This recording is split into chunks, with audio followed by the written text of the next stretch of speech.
Yes, I wanted to start to frame the conversation around the philosophy and the concept of what science is, what it means, and what it does not do, in terms of us being aware when we hear certain conversations taking place.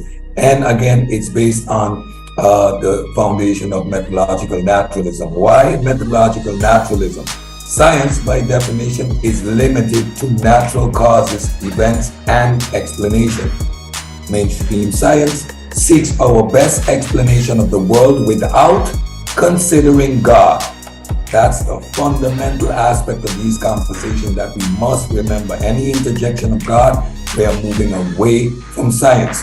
Currently, science does not search for all sorts of truth. We hear that also being interjected into these conversations regularly. Rather, science's limited effort to explain the world on its own terms. Hear carefully, without invoking God, his action, his intelligent designs.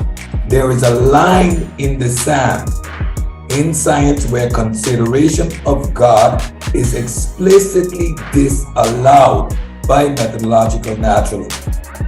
Okay, and again, let's go to this last little piece here: the culture war over theism versus atheism, traditional values versus secular progressivism, and transcendent versus material reality has focused on science as its prize.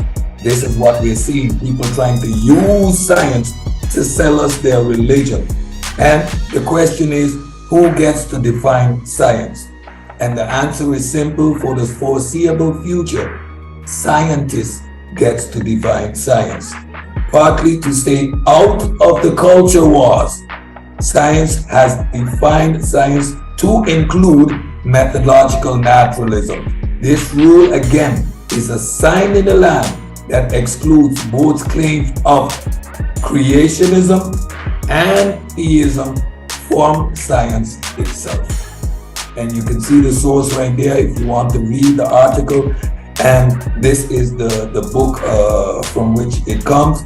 You can get that information to root yourself in this principle as a warning sign when you hear people interjecting God into a scientific conversation.